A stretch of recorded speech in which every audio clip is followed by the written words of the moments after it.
Shalom pasukan terdahsyat. Ya, puji Tuhan, hari ini kita mau sekali lagi sama-sama merenungkan kebenaran firman Tuhan.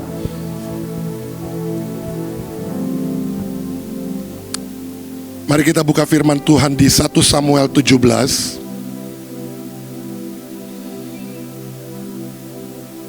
1 Samuel 17. Saya tidak pakai PPT, saya harap bisa tampil ayatnya. Ada cukup banyak ayat yang biar ini menjadi pembekalan dan juga ada kekuatan Tuhan buat setiap hidup saudara dan saya. 1 Samuel 17 ayat yang keempat. Ya. 1 Samuel 17 ayat yang keempat. Alkitab mengatakan, lalu tampillah keluar seorang pendekar dari tentara orang Filistin, namanya Goliat dari Gat, tingginya 6 hasta sejengkal. Saudara tahu ini peristiwa pertempuran orang Israel melawan bangsa orang Filistin. Dan di tengah-tengah orang Filistin itu ada satu pribadi yang sangat ditakuti, namanya Goliat. Dan Goliat ini julukan, Goliat ini penguasa, Goliat ini bagian dari kalau pemetaan ini malaikat jatuh. Dan Goliat ini sekali lagi manifestasi spirit yang hari-hari ini sedang dihembuskan di akhir zaman ini. Goliat akan tampil seorang pendekar, ya, tampil seorang pendekar, artinya pejuang. Dan Goliat kita tahu dia punya kekuatan yang namanya mengintimidasi, dan kita mau patahkan hal itu. Dan kita mau counter, kita mau taklukkan, kita mau menang dari hal itu. Alkitab mengatakan Goliat itu tingginya 6 hasta sejengkal. Tinggi sekali. Dan Goliat itu berasal dari Gat. Kita sudah baca Alkitab. Alkitab mengatakan Goliat berasal dari Gat. Ternyata yang namanya Gat itu kalau dalam sejarah di Alkitab itu kampungnya para raksasa. Kampungnya para raksasa. Dan raksasa yang paling dominan itu tampil hari itu menghadapi orang Israel di lembah Tarbantin. Nah, yang saya mau bagikan begini. Mari kita buka dulu 1 Samuel 1 Samuel 7 ayat 10 sampai 14. Nah, Goliat ini manifestasinya adalah menyerukan, mengaumkan ketakutan demi ketakutan. Dan itu membuat respon, reaksi pasukan bala tentara Allah yang hidup dalam perjanjian hari itu. Mereka mengalami ketakutan. Kita tahu ya, perjanjian orang Israel dengan Elohim, dengan Yahweh adalah perjanjian sunat. Ya, seperti perkataan Daud, kita adalah umat yang punya perjanjian. Masakan kita kalah dengan orang yang tidak bersunat ini, gitu ya. Dalam artian orang Israel itu punya tudung perjanjian. Tapi di satu sisi itu Goliat mengeluarkan auman ketakutan. Kita tahu ketakutan itu membuat seluruh iman, bahkan sel-sel saudara dan saya itu menjadi apa? Menjadi banyak degradasi, penurunan dan banyak hal. Dan sini saya catat ada banyak hal. Poin-poinnya dikatakan ketakutan itu membuat kita itu bisa berjarak dengan Tuhan. Nanti kita mau bahasakan hal itu. Lalu ketakutan itu menggagalkan destiny besar yang Tuhan taruh dalam hidup saudara dan saya. Pastinya juga ketakutan itu membunuh masa depan. Dan itu menjadi celah di mana semua apapun yang bertubi-tubi serangan itu bisa masuk. Dimulai dari apa? Celah ketakutan. Nah, sekarang kita lihat 1 Samuel 7 ayat 10 sampai 14.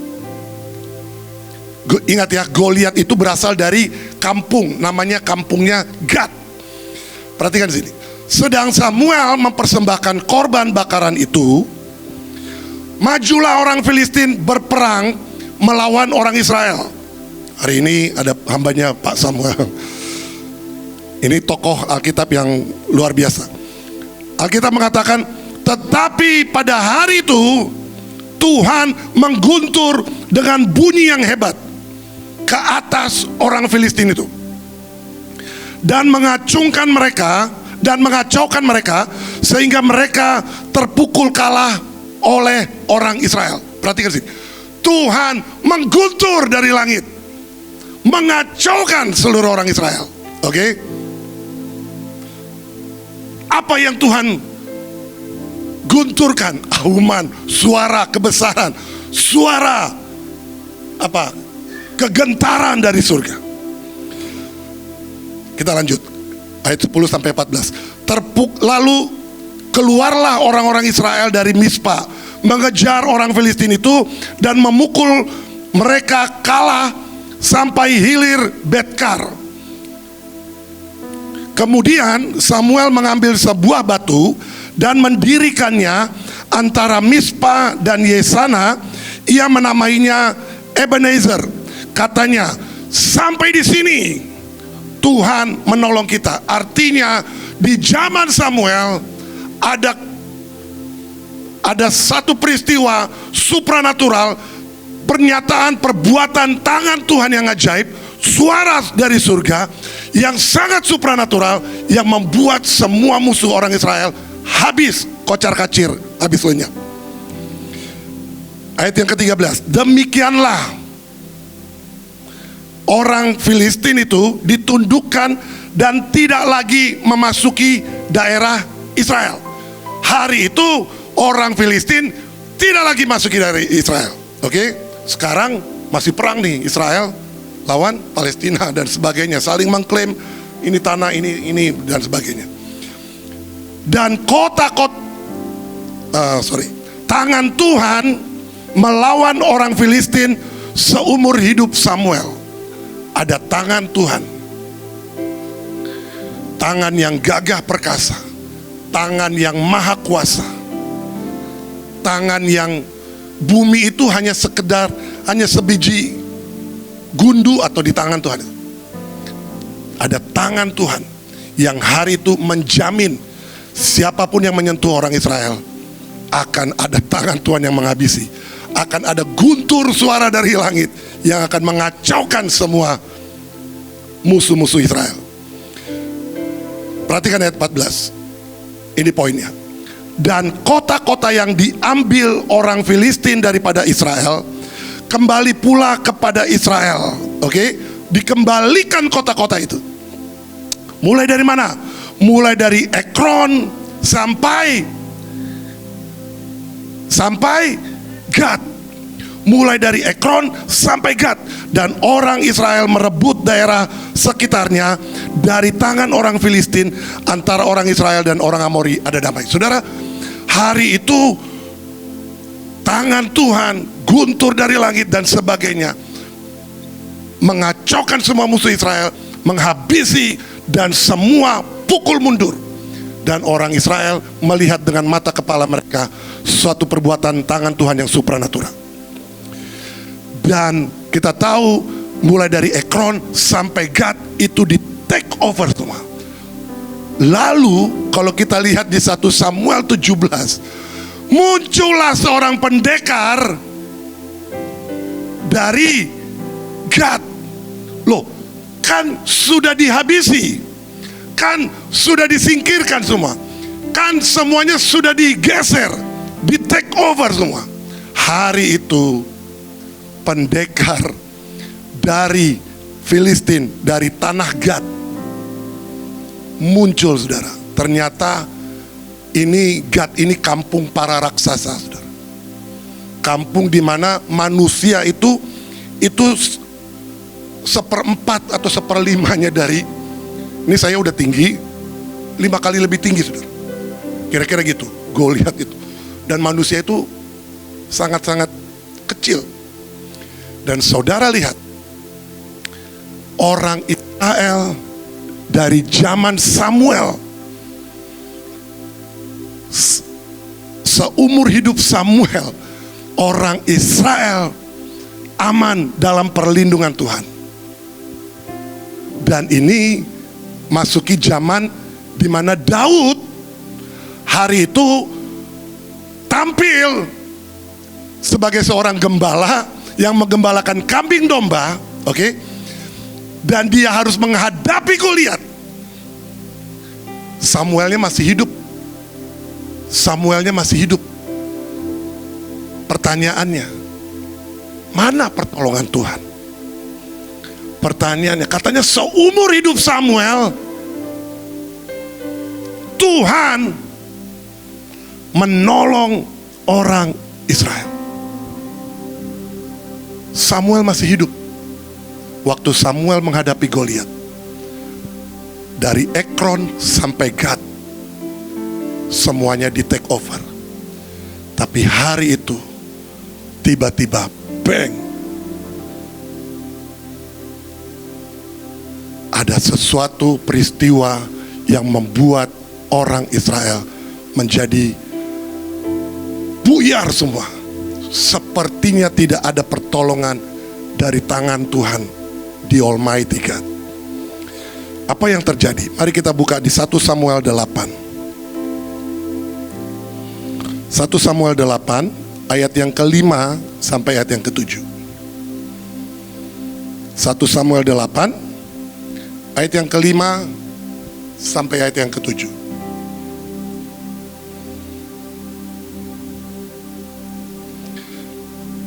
Dan berkata kepadanya, oke, ayat yang keempat lah, ayat yang keempat. Saya ulangi, 1 Samuel 8 ayat yang keempat sampai ke-7. Sebab itu berkumpullah semua tua-tua Israel, mereka datang kepada Samuel di Rama dan berkata kepadanya, Samuel, engkau sudah tua dan anak-anakmu tidak hidup seperti engkau. Maka angkatlah sekarang seorang raja atas kami untuk memerintah kami seperti pada segala bangsa-bangsa lain. Waktu mereka berkata, berikanlah kepada kami seorang raja untuk memerintah kami, perkataan itu mengesalkan Samuel. Maka berdoalah Samuel kepada Tuhan. Perkataan demonstrasi demo besar-besaran orang Israel, mereka menolak Samuel sebagai pemimpin. Mereka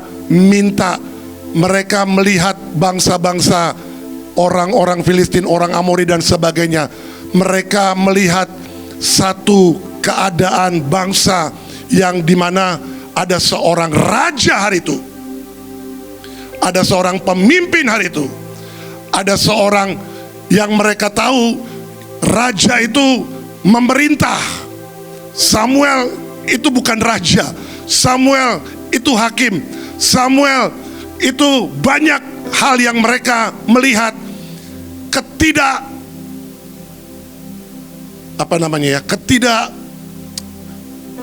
keputusan demi keputusannya, ketidakadilan yang mereka lihat, tanda kutip. Bahkan mereka melihat keluarga Samuel hari itu. Ya kan, Alkitab bilang, engkau hidup tidak seperti anak-anakmu itu tidak hidup seperti engkau. Nah, perhatikan ayat yang ke-7. Tuhan hari itu berfirman kepada Samuel, dengarkanlah perkataan bangsa itu dalam segala hal yang dikatakan mereka kepadamu, sebab bukan engkau yang mereka tolak, tetapi akulah Tuhan. Yang mereka tolak, supaya jangan aku menjadi raja atas mereka. Orang Israel bersungut-sungut dengan Samuel, dan mereka tidak tahu pribadi yang di belakang Samuel lah yang mereka tolak. Tangan Tuhan yang perkasalah yang sebenarnya mereka tolak hari itu. Dan mereka hidup di dalam yang namanya tidak menghormati pemimpin, hakim, utusan Tuhan. Dan mereka hidup di zaman supranatural. Mereka hidup di zaman tangan Tuhan, suara Tuhan, perbuatan Tuhan itu sangat nyata. Even bahkan semesta, mereka melihat sekali lagi di Almighty God menyatakan di depan kepala mereka, di depan mata mereka. Saudara, peristiwa ini adalah peristiwa yang dimana tolok balik yang namanya hari itu orang Israel ada dalam tangan Tuhan. Mereka menolak. Mereka menolak. Dan mereka hari itu, kalau kita lihat di 1 Samuel 17, datanglah seorang pendekar dari Gad. Mereka melihat negara tetangga, orang-orang musuh-musuh di sekeliling kita, mereka itu punya raja. Mereka mau coba ikuti sistem mereka. Mereka mau coba untuk, memang dasar nenek moyangnya mereka itu adalah orang yang sungut-sungut. Tapi sekali lagi, hari itu ada jaminan Tuhan, Ebenezer. Seumur hidup Samuel, keamanan seluruh negeri dijamin. Itu pun tidak menjamin hati hidup mereka untuk tetap percaya kepada Tuhan. Setiap kali mereka punya alasan, mereka punya cara pandang yang mungkin itu sesuatu yang bagi mereka lebih baik aku hidup seperti cara dunia. Saudara, dari peristiwa ini kita melihat detik Tuhan ditolak sebagai raja. Detik Tuhan hari itu disangkali, maka detik itu juga sebenarnya musuh mendengar, musuh melihat, dan musuh mencium umat yang hari itu tidak lagi menyembah kepada Elohim. Mereka bisa tahu dan mereka bisa masuki daerah itu. Mereka bisa masuk. Apa aplikasinya dalam hidup kita? Sekali lagi begini, saudara. Kita tahu hidup kita ini ada begitu banyak pilihan, ada begitu banyak tawaran dunia, ada begitu banyak hal-hal yang kita sifatnya melihat cara dunia hidup itu kok sepertinya lebih diberkati dibandingkan cara kita anak-anak Tuhan hidup. Sehingga dari sikap hati ini kita melihat, kita juga tahu bahwa tanpa kita sadar ini menggeser yang namanya posisi Tuhan, kedaulatan Tuhan, keprioritasan Tuhan dalam hidup saudara dan saya, yang kita selalu mencoba untuk membanding-bandingkan. Termasuk yang bicara ini, termasuk saya pribadi. Ada begitu banyak serangan, nggak kerasukan sih serangannya, nggak tabrakan, nggak kecelakaan, nggak tolak dalam nama Yesus. Tapi serangannya seperti kayak sikap hati ini mencoba untuk membanding. Saya ini cukup ini teman-teman Menara Doa mungkin tahu lah. Ada begitu banyak hitungan-hitungan di batin, ada begitu banyak hitungan-hitungan di otak ini yang selalu melihat begini, dengan yang jasmani dan yang rohani. Kebanyakan melihat yang jasmani, saudara. Musuh iman kan itu ya, Musuh iman apa namanya?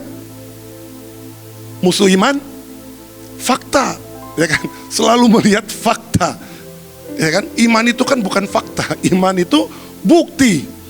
Nah, kita seringkali perjalanan iman kita ini, kita sering main yang namanya zona-zona fakta. Katanya ikut Tuhan akan ngalamin lawatan, akan mengalami begini. Kok lewati lembah terus? Kok lewati apa namanya? Kok ketemu Goliat terus? Kok ketemu semua tantangan terus? Kok melihat saudara-saudara saya gitu? Martin. Kok melihat adik-adik kakak saya flat aja ikut Tuhan, tapi hari itu saya coba untuk begini. Aku percaya, aku bersyukur, aku menyembah, aku deklarasi. Apa ininya STT?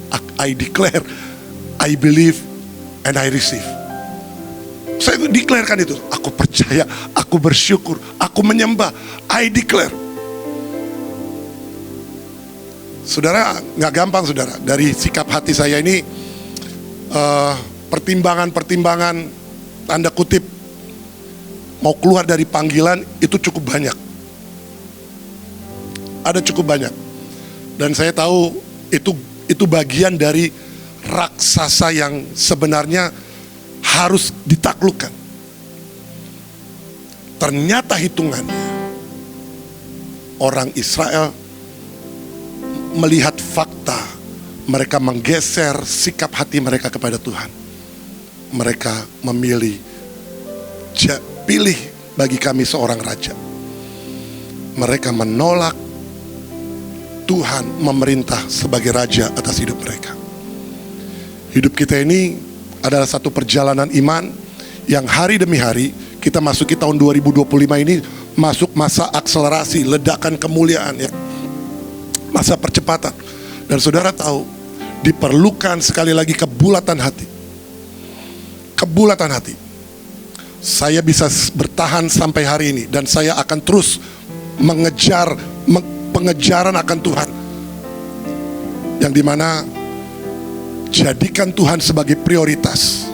Prioritas itu bukan sekedar lip sync atau ucapan di mulut, tapi sikapmu, perlakuanmu, reaksi responmu, saudara dan saya, itu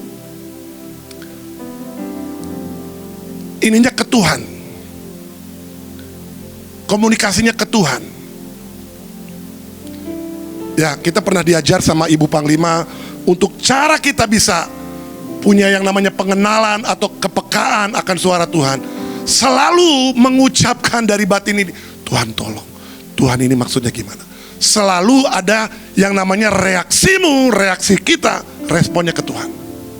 Ya kan? Kita kan sering punya gejolak ya kalau di luar sana. Kalau di sini kan mungkin nggak terlalu lah, semua di hadirat Tuhan oke lah. Tapi waktu kita menghadapi kehidupan hari-hari di luar, ya kan, ada begitu banyak tantangan dan masalah dan sebagainya. Apakah sikap hati ini tetap terkoneksi dengan Tuhan? Itu yang sekali lagi, hati dan hidup saudara setiap kita ini perlu dilatih, perlu dibangun, perlu di-adjust sedemikian rupa, perlu dipaksa sedemikian rupa. Perlu dipaksa sedemikian rupa. Saya dengan saudara-saudara saya yang semarga, yang keluarga besar, tanda kutip saudara, punya sindiran-sindiran, tanda kutip, punya sindiran-sindiran. Bagi saya itu satu masalah buat hati saya. Saya tetap akan enjoy, saya tetap akan nice sama mereka, tapi mereka punya sindiran-sindiran. Bagi saya, hari itu saya memilih, setiap kali ada kumpul sama saudara, setiap kali ada fellowship, bukan fellowship lah ya, setiap kali ada arisan atau ada, ya kalau bahasa rohaninya fellowship ya, ada bonatahun, ada semualah acara-acara, ini orang Batak saudara ya. Saya akan memposisikan diri saya berbaur, dan saya akan tetap menjadi jadi berkat. Sini siapa yang orang Batak? Saudara, kalau orang Batak itu nyindir cukup tajam saudara ya. Maafkan saya juga orang Batak. Batak tok-tok saudara ya. Saya bukan Batak campuran. Saya udah pemetaan dari ujung ke ujung. Wah, saya ini Batak tok-tok gitu ya. Anak saya baru udah campuran gitu. Anak saya udah campuran. Nah, saya ini melihat setiap kali melihat saudara-saudara saya itu, saya bersyukur kita punya Roh Kudus. Setiap kali kita bereaksi, Tuhan tolong saya. Setiap kali kita bereaksi, Tuhan mampukan saya. Saya mau bilang begini, Martin be nice, Martin senyum, Martin shalom, Martin bersyukur. Tuhan, aku mau bersyukur. Saudara, saya ini secara pribadi, kalau udah kumpul, saya tuh paling sering ke kamar mandi untuk bilang gini, aku bersyukur, aku bersyukur, aku bersyukur. Keluar lagi. Bukan karena gula atau diabetes sering kencing, bukan saudara. Saya normal saudara. Tapi mencoba mengolah hati ini. Mengolah hati ini. Dan saudara tahu, dengan waktu berjalan saya lakukan hal itu. Puji Tuhan, oleh anugerah Tuhan. Di dalam Bonataon yang saya datangi hampir tiap tahun dan sebagainya. Dalam anugerah Tuhan, mereka melihat sikap reaksi saya. Mereka memilih, tanda kutip mereka memilih Pak Martin, Amang, atau pokoknya ada yang panggil saya Bapak Uda, ada yang panggil saya Bapak Tua, dipilih untuk menjadi pendoa, koordinator doa di Bonataon Marga Tobing. Saya belum pernah seumur-umur melihat keluarga saya, saya kan nanya-nanya nih, ini dulu 20 tahun, sekian puluh tahun yang lalu, pernah ada ke sini pendoa-pendoa begitu? Gak ada, saudara. Dan itu baru perdana. Dan hari itu saya bersyukur dipercayakan, ini kemuliaan bagi Tuhan ya, untuk mengangkat semua saudara-saudara saya. Biar bagaimanapun saudara, di Tobing saudara, saya pernah cerita ya, ini teman-teman Menara Doa tahu lah, Tobing. Saudara tahu Marga Tobing? Saudara tahu Marga Tobing? Ya orang Batak, bukan saudara. Ternyata saya pernah pemetaan. Marga Tobing itu sulung dari yang sulung, saudara. Sulung dari yang sulung.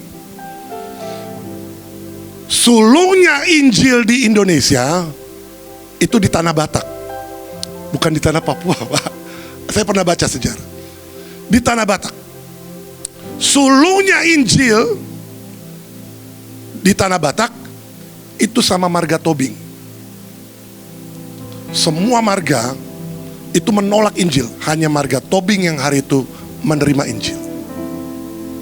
Dan saudara, kalau saya ini kalau pergi ke kampung, ketemu sama pendeta atau sama siapa, dan saya bilang saya Marga Tobing, mereka tahu tentang sejarah Marga Tobing, tanda kutip mereka kasih hormat Bapak, hormat Amang.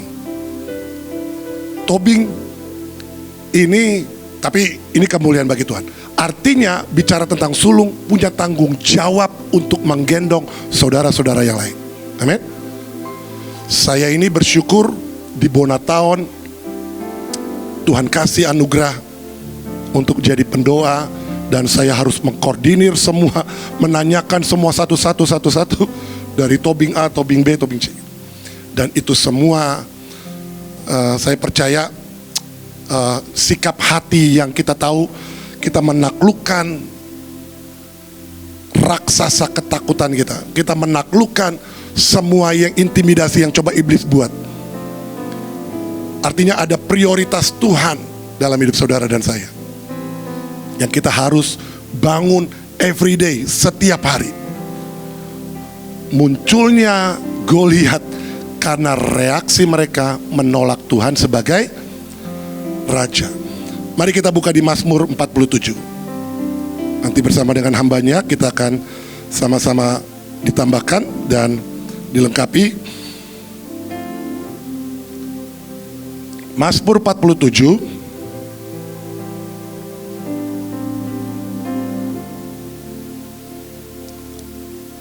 ayat yang kelima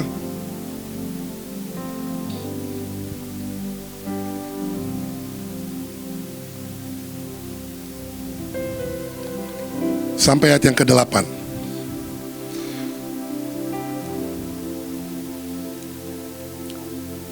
Ayat yang ke-6 sampai ayat yang ke-8. Ayat yang ke-6 sampai ayat yang ke-8. Bermazmurlah bagi Allah, bermazmurlah bagi Raja kita. Bermazmurlah, sebab Allah adalah Raja atas seluruh bumi. Bermazmurlah dengan nyanyian pengajaran. Allah memerintah sebagai Raja atas bangsa-bangsa. Allah bersemayam di atas tahtanya yang kudus. Bermazmurlah bagi Allah, bermazmurlah bagi Raja. Saudara, saya ulangi lagi, saya ini orang Batak. Orang Batak itu cukup banyak yang namanya tanda kutip raja-raja yang mereka suka sembah, ya. Saya kalau mau bicara soal marga, istilah di dalam ininya punya kasta-kastanya. Tapi yang saya mau katakan bahwa begini, orang Batak itu kan sulung dari semua suku-suku bicara tentang Injil. Tapi penyakit orang Batak itu suka menyembah raja-raja yang mereka anggap itu dimuliakan. Itu adat yang cukup dibungkus dengan banyak hal, dan itu ujungnya menyembah kepada berhala. Ikatan nenek moyang yang sudah minum darah dan sebagainya. Saya mau katakan begini, hari itu saya ngomong sama para pendeta hamba-hamba Tuhan di Riau. Saya katakan begini, kalau saudara tahu saudara adalah yang sulung dari semua suku-suku yang lain, Alkitab pernah mencatat justru yang sulung itulah yang sering jatuh, yang sering mengalami kehilangan hak kesulungannya, yang sering mengalami yang namanya bagian yang paling dicintai, mereka tolak hal itu. Esau dan Yakub. Bahkan Alkitab mencatat Tuhan mengasihi Esau, Tuhan mengasihi Yakub, Tuhan membenci Esau. Dan itu diulang sampai 3 kali di Alkitab. Saya baca di kitab Maleaki, di kitab Roma, kitab Ibrani. Artinya Tuhan ingat dari masa ke masa, ribuan tahun Tuhan tetap ingat orang yang hari itu mereka menolak, yang paling dicintai untuk mereka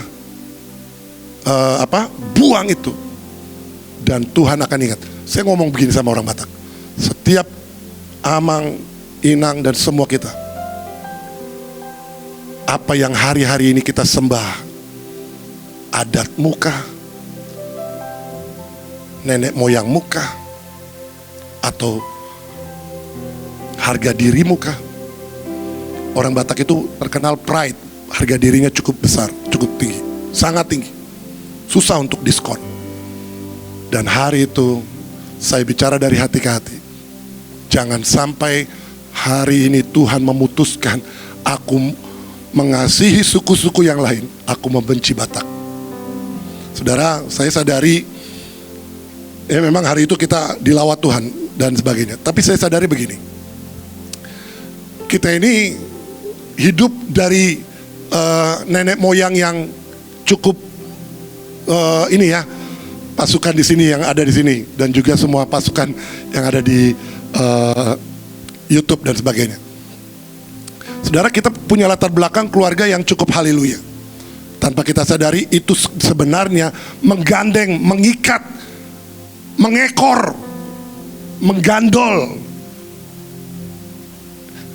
perjalanan iman kita.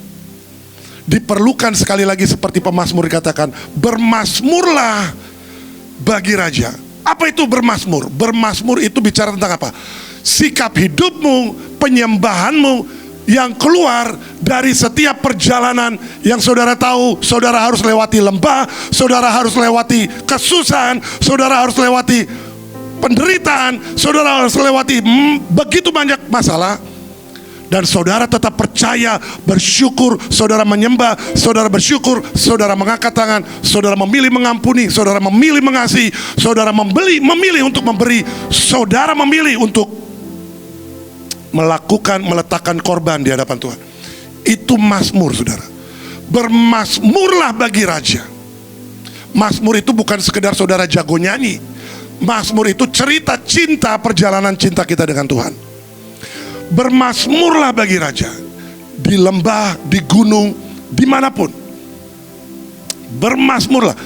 Maka setiap kita ini, Alkitab mengatakan, Allah memerintah sebagai raja atas bangsa-bangsa, bersemayam di atas tahtanya yang kudus. Setiap kali respon reaksi saudara untuk bersyukur, untuk percaya, untuk terus punya penyembahan, maka semua ketakutan apapun, semua teror apapun, Goliat apapun, itu bisa kita potong kepalanya. Itu bisa kita patahkan. Itu bisa kita taklukkan. Ya, Goliat itu ditaklukkan dengan apa? Ditaklukkan dengan yang namanya the power of covenant. Oke? Goliat itu bisa ditaklukkan dengan apa? Alkitab mengatakan, bermazmurlah bagi raja. Bawalah hidupmu, penyembahanmu, pengabdianmu kepada raja. Waktu raja menurunkan perkenanannya, maka tidak ada satu oknum pun yang bisa menurunkan derajat hidup saudara dan saya. Saya melihat tangan Tuhan di dalam komunitas, dalam cara Tuhan memberkati, cara Tuhan menyatakan kasih-Nya, itu sungguh nyata. Oleh karena itu, saudara, Alkitab bilang begini, ayat yang ke-7, Allah itu raja atas seluruh bumi. Bermazmurlah dengan nyanyian pengajaran. Nyanyian pengajaran. Artinya, saudara dan saya, kita tahu perjalanan demi perjalanan yang kita lakukan adalah perjalanan di mana Roh Tuhan mengajar. Artinya begini, setiap hari, setiap waktu, pastikan saudara dan saya punya yang namanya rema dan pewahyuan, yang dimana Roh Tuhan itu akan menolong saudara dan saya sepanjang hari untuk tetap ada yang namanya bermazmur bagi nama Tuhan. Nyanyian pengajaran itu membuat saudara dan saya punya kedisiplinan rohani. Ya kan? Siapa yang diajar? Murid. Murid itu bahasa Inggrisnya disciple. Ada kedisiplinan yang saudara tahu itu menjadi bagian yang membuat kita itu bisa menang melakukan banyak hal, menang menghadapi banyak hal, menang melewati apapun yang gak mungkin. Dari seorang yang tanda kutip dibully, setiap kali saya datang ke Bonatown, setiap kali saya datang ke kumpulan para keluarga dan sebagainya, atau bahkan mungkin kalau ke pendeta-pendeta hamba Tuhan di Riau yang pernah saya datangi, mereka tanda kutip, mereka melihat sekali lagi ada Tuhan sebagai raja memerintah secara fisik. Mereka melihat, mereka merasakan. Artinya perjalanan hidup saudara dan saya itu membawakan radiasi, membawakan pengaruh, membawakan lawatan. Amin. Goliat muncul di tengah-tengah orang yang hari itu mereka menolak Tuhan sebagai raja. Hari-hari ini, tahun 2025 ini akan ada ancaman tanda kutip. Tapi kita akan counter, kita akan habisi dan kita akan tahan sedemikian rupa. Tapi kita tahu salah satu penguasanya adalah ketakutan itu sendiri. Dan kita mau percaya kita punya Tuhan semesta alam, Dia raja atas hidup saudara dan saya. Amin. Kita bangkit berdiri, kita mau datang sekali lagi sama Tuhan. Kita mau yakinkan bahwa firman Tuhan ini sebagai komitmen dalam hidup saudara dan saya. Taruh dalam hatimu setiap kali kita menyembah, pastikan Dia Tuhan memerintah sebagai Raja. Artinya Dia Tuhan yang punya hak utuh atas hidup saudara dan saya. Daging ini perlu kita latih untuk kita taklukkan, dan kita mau tundukkan untuk kita memuliakan Tuhan sebagai Raja.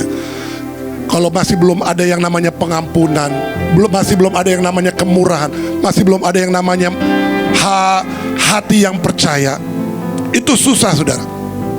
Tapi mari belajar, kita mau datang sama Tuhan untuk kita masuk di tahun 2025 ini yang sudah kita lewati beberapa hari, beberapa minggu, baik lewat ibadah dan sebagainya, pembekalan. Dan biar ini sekali lagi, pastikan saudara dan saya tidak menggeser pribadi Tuhan sebagai Raja di tengah-tengah kita. Amin.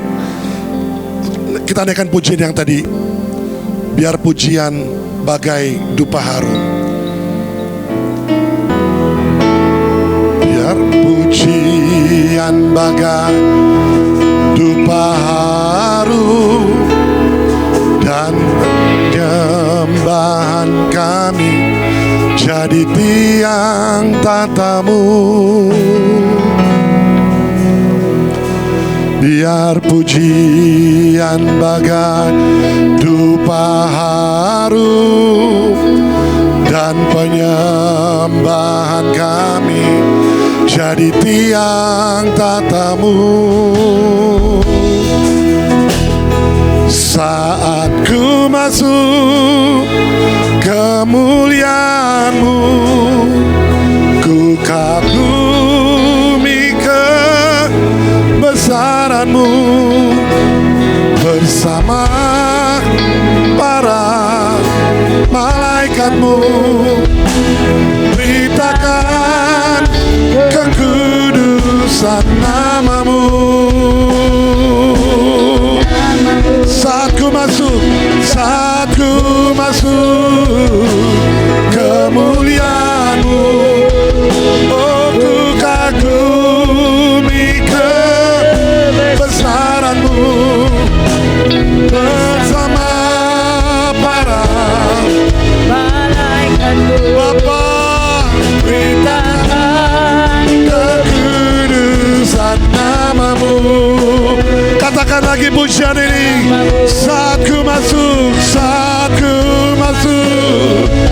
kemuliaan-Mu, ku kagumi kebesaran-Mu bersama para malaikat-Mu.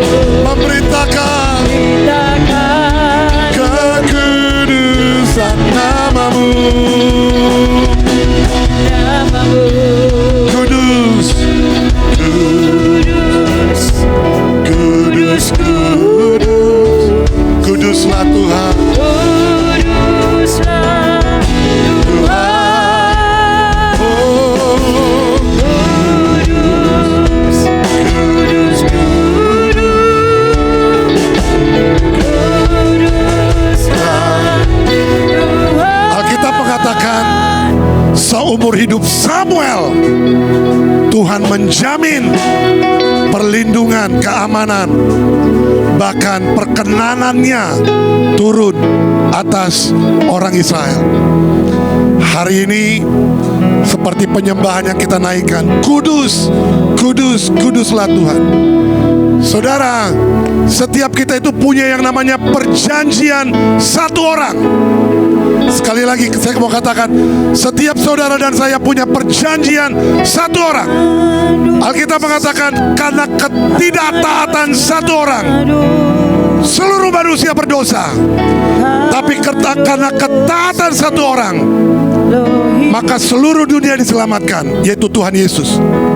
Dia taat sampai mati di kayu salib, maka keselamatan terjadi atas seluruh bumi. Saya Saya percaya warisan ketaatan perjanjian satu orang. Setiap kali kita menyembah Tuhan, kudus, kudus, kuduslah Tuhan, maka Tuhan mengikat hidup saudara dan saya dalam dimensi ketaatan demi ketaatan. Sehingga dimanapun saudara dan saya hadir, dimanapun saudara dan saya bergerak hari-hari ini, itu mendatangkan lawatan keselamatan, bahkan kesembuhan buat banyak orang. Ini pasukan. Dan biar setiap saudara dan saya, waktu kita menyembah Tuhan, pastikan ada hati yang percaya, ada hati yang bersyukur, ada hati yang memprioritaskan Tuhan, ada hati yang terus punya komitmen bahwa Dia Tuhan yang kudus, Dia Tuhan yang mengikat sumpah dan perjanjiannya. Sehingga setiap kali waktu kita berdoa, mezbah demi mezbah yang kita angkat, itu menyatakan keselamatan, kemuliaan buat banyak jiwa-jiwa diselamatkan. Mari kita angkat tangan kita. Kudus, kuduslah Tuhan,